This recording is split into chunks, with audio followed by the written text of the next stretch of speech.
السلام علیکم دوستو، میرا نام ہے محمد رمیز اور آپ سب دوستوں کو ایک بار پھر ون مومنٹ کی دنیا میں خوش آمدید۔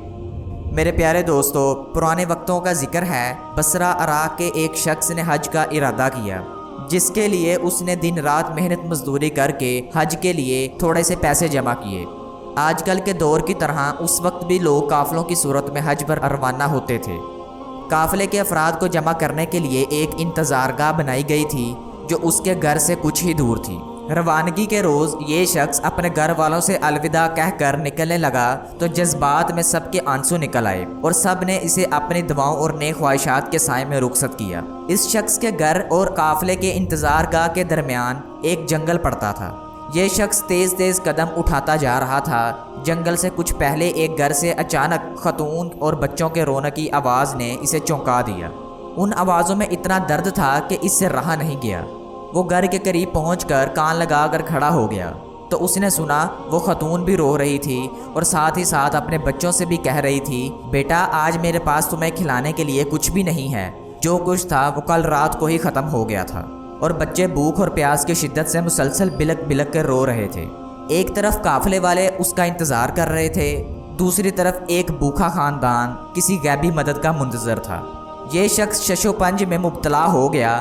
آخر آسمان کی طرف نگاہ کر کے ہاتھ بلند کرتے ہوئے اللہ سے کہا، یا اللہ آج میں عجیب دوراہے پر کھڑا ہوں۔ ایک طرف تیری عظیم عبادت ہے، دوسری طرف یہ بے بس خاندان۔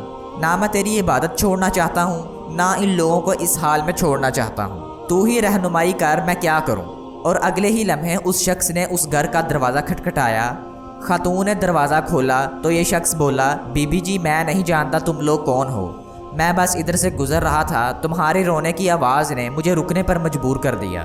میں نے تمہاری ساری باتیں سن لی ہیں، یہ لو میرے پاس کچھ پیسے اور کھانے کی چیزیں ہیں، ان سے اپنے اور اپنے بچوں کے لیے کچھ کھانے پینے کا بندوبست کر لو۔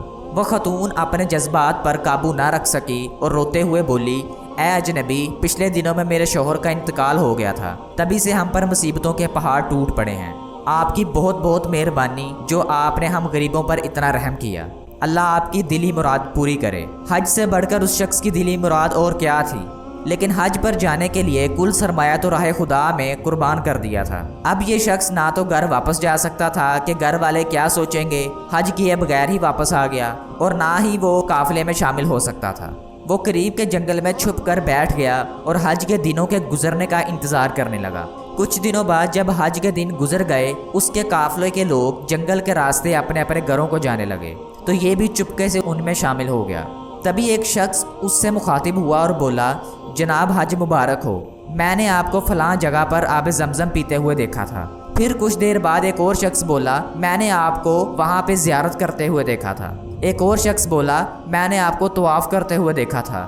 ہر حاجی اس کے حج کے موقع پر موجودگی کی دلیل دینے لگا۔ یہ شخص گھر پہنچا، گھر والوں نے بھی اس کا پراسرار استقبال کیا اور حج کی بہت ساری مبارکباد بھی دی، لیکن یہ شخص اندر ہی اندر پریشان تھا کہ میں تو حج پر گیا ہی نہیں تھا، تو پھر کیوں ہر حاجی میرے وہاں پر موجود ہونے کی بات کر رہا ہے۔ ظاہر سی بات ہے حج سے واپسی پر کوئی حاجی جھوٹ تو بولے گا نہیں، لیکن ماجرا کیا ہے یہ سمجھ سے باہر ہے۔ انہی سوچوں میں گھومتے گھومتے اسے نیند آ گئی، وہ سو گیا اور خواب میں اسے ایک خوشخبری ملی، اے نیک دل انسان، تم نے حج جیسی عظیم عبادت کو چھوڑ کر مخلوق خدا کی مدد کی، اس کے بدلے میں اللہ تعالیٰ نے بالکل تمہاری شکل کے ایک فرشتے کو انسان بنا کر بھیجا اور اسے تمہاری جگہ پر حج پر بھیجا، اور یہی نہیں بلکہ اس فرشتے کے حج کا سارا ثواب بھی تجھے ہی ملے گا، اور اس لیے ہر حاجی تمہاری وہاں پر موجودگی کی دلیل دے رہا ہے۔